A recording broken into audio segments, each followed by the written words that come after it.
Hai para saudarers, kumaha kabarna? Damang sadena dengan saya si Otong kembali lagi di channel Ningali Film. Pada alur cerita kali ini, kita akan melanjutkan alur cerita dari film Love Beyond the Grave yang rilis pada tahun 2026 untuk bagian yang ke-8.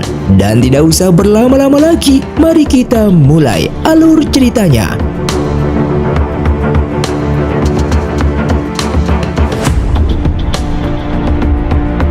Film pun dilanjutkan dengan beralih ke dunia fana. Jenderal Duan Su dan Komandan Wu sedang menghadapi kebuntuan di medan perang. Pasukan dinasti Liang mengalami kerugian besar setelah disergap oleh tentara Beichong dan pembunuh bayaran misterius. Namun anehnya tentara musuh seolah tidak terluka, sehingga Jenderal Duan bertekad untuk menyelidiki hal ganjil tersebut. Sementara itu di alam roh Guisu terjadi pengkhianatan. Yan Ke, sosok yang selama ini berpura-pura setia sebagai bawahan, menyekap He Simu sang penguasa roh. Yan Ke membunuh boneka-boneka roh kesayangan Simu dan memberinya mahkota Phoenix sebagai tanda cintanya. Namun Simu yang muak dengan kekejaman dan kepalsuan Yan Ke menolak perasaannya mentah-mentah.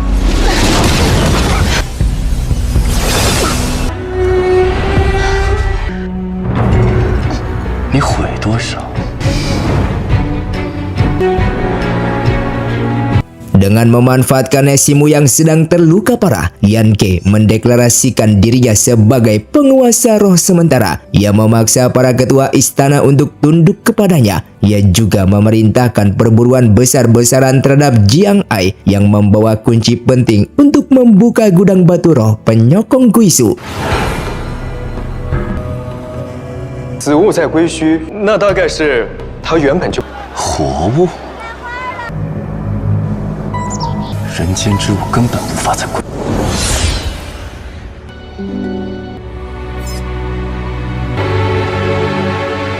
Kembali ke dunia fana, Jenderal Duan Su berhasil memecahkan misteri pasukan musuh. Luda, pendeta tertinggi Beichong, ternyata menggunakan racun mematikan untuk memati rasakan prajuritnya sendiri agar tidak merasakan sakit di luka mereka. Meski peperangan sedang berada di titik buntu dan penuh kerugian, Duan Su menolak untuk menyerah. Ia berjanji akan terus bertahan hidup dan memenangkan peperangan sambil menunggu kembalinya He Simu ke dunia fana. 一定要好好保住自己的命，走吧。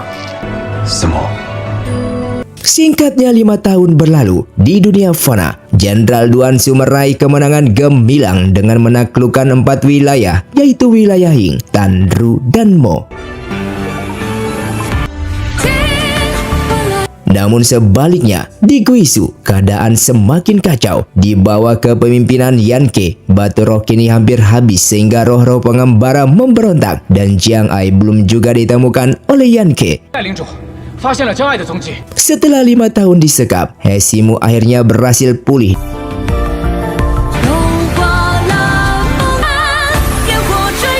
Bai Sansing menyadari bahwa selama 400 tahun He Simu berkuasa, Guisu berada di masa paling damai, tidak seperti era kehancuran di bawah pimpinan Yan Ke saat ini.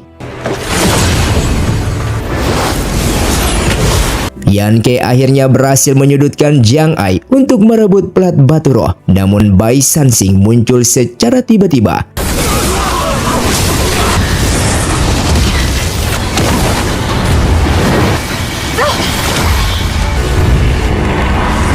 Di momen inilah kebenaran kelam terbongkar. 300 tahun yang lalu, Yan Ke lah yang membunuh ayah He Simu dan memfitnah Bai Sansing sebagai pembunuhnya. Semua itu dilakukan Yan Ke demi merebut kekuasaan mutlak dan memonopoli He Simu. 知道了。那时候我想夺领主，我只能把你锁在这儿。你杀了我爹。 Pertarungan sengit pun terjadi, namun Yan Ke berhasil melarikan diri menggunakan artefak pagoda Liuli.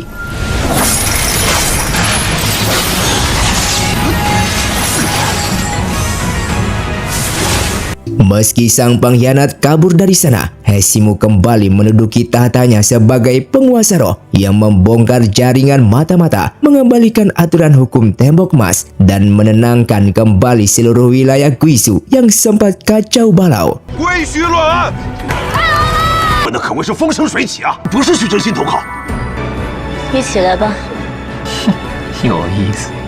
Setelah kedamaian di Guisu pulih, Hesimu kembali ke dunia fana untuk menemui Duansu. Keduanya akhirnya melepas kerinduan setelah 5 tahun berpisah. Duansu sangat lega melihat Simu selamat, sementara Simu meyakini Duansu bahwa ia tidak akan mudah lenyap karena nyawanya adalah kunci keseimbangan dunia. 我要是真有什么事， Singkatnya, Hesimu yang bersiap kembali ke Guisu yang tengah kacau akibat pemberontakan Yanke, mengetahui Simu mungkin akan pergi selama setengah tahun. Duansu mencoba menghiburnya. Ia berjanji akan terus meminjamkan indranya agar Simu bisa menikmati keindahan musim semi dunia fana. Bahkan Duansu berhayal akan membangun sebuah istana gaib yang megah untuk Simu di alam roh agar tidak lagi merasa kesepian. 我不想回去。 是不是还要再建一个会开屏的孔雀？ 我把四岗还给你以后，你能看到眼。 Di keesokan harinya, di medan perang, Duansu berhasil menaklukkan Weizhou dan dianugerahi gelar Panglima Besar oleh Kaisar Liang. Di saat merayakan kenaikan jabatan bersama rekan-rekan militernya, Duansu diam-diam menggunakan metode gaib untuk menukarkan indera perasanya. Ia melakukan hal itu semata-mata agar Simu yang jauh di Guisu bisa ikut mengecap manisnya nekstar bunga, pai daging, dan arak yang sedang ia makan.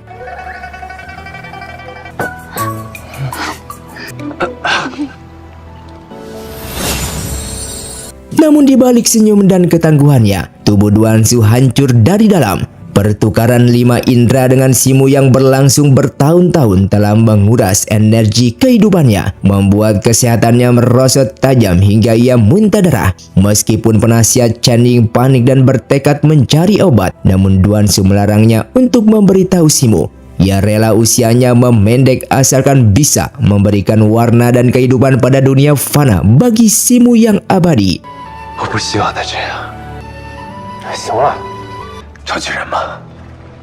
Kedamaian di kamp militer terhenti di saat pasukan Beicong yang dikendalikan oleh racun menyerang tanpa ampun. Demi menyelamatkan pasukannya yang terdesak, Duansu memimpin pasukan kecil untuk memancing musuh. Ia berakhir terjebak dan dikepung musuh selama 3 hari 3 malam. Hebatnya, ia menolak menggunakan ikatan batinnya untuk meminta bantuan Simu karena tidak ingin membebaninya. Dalam kepungan tersebut, pelindung Duansu akhirnya tembus. Ia terkena panah beracun dari pembunuh bayaran Tian Zixiao. Saat dievakuasi ke barak medis, kondisinya sangat kritis. Darah yang mengalir berwarna hitam pekat dan tak bisa dihentikan. Tabib menyatakan bahwa tanpa obat penawar, racun itu akan menyebar ke sumsum tulang dan membunuh Duansu keesokan harinya. Di alam Guisu, Hesimu tengah sibuk membenahi istananya dan menyingkirkan para pengikut Yanke. Namun di tengah kesibukannya membaca laporan dan mengadili pengkhianat, ikatan batinnya bereaksi. Simu merasakan kegelisahan yang luar biasa dan menyadari bahwa sesuatu yang sangat buruk sedang menimpa Duansu di dunia fana.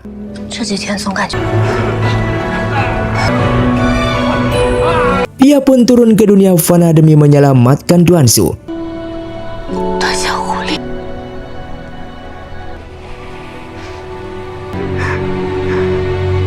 时间上有毒。 Simu melabrak Luda, pendeta tertinggi Beicong yang merupakan pencipta racun tersebut, dan rupanya Luda bersekongkol dengan Yanke. Ia menolak memberikan obat penawar kecuali Simu bersedia menyerahkan pusaka lampion roh. Luda mencoba memeras perasaan Simu, memberinya waktu 1 hari untuk menyerahkan pusaka tersebut atau membiarkan Duansu mati. 你认识燕科？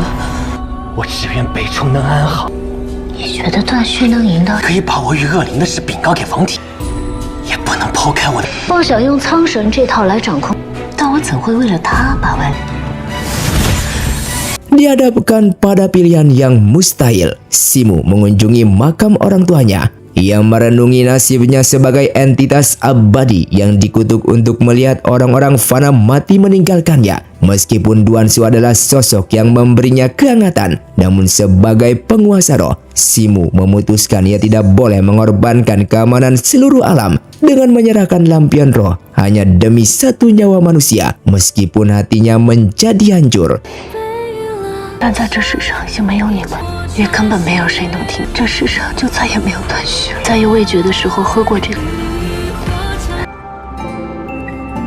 Kemudian Simu menemui Duansu yang tengah berjuang meregang nyawa. Ia menegur Duansu yang tidak pernah mau meminta bantuannya di saat benar-benar kesulitan. Di saat memeriksa luka pria itu, Simu baru menyadari kenyataan yang pahit bahwa kelima indera Duansu telah melemah parah selama 5 tahun terakhir. Simu sadar bahwa cinta dan ikatan magis mereka selama ini justru perlahan-lahan membunuh laki-laki tersebut. 是因为交换了无感给我。 Tidak sanggup melihat Duansu terus mengorbankan diri, Simu mengambil keputusan paling menyakitkan. Menatap Duansu yang setengah sadar, ia mengucapkan kata perpisahan sehingga Simu kemudian memutuskan ikatan pertukaran indera mereka secara sepihak. 我们到此为止吧。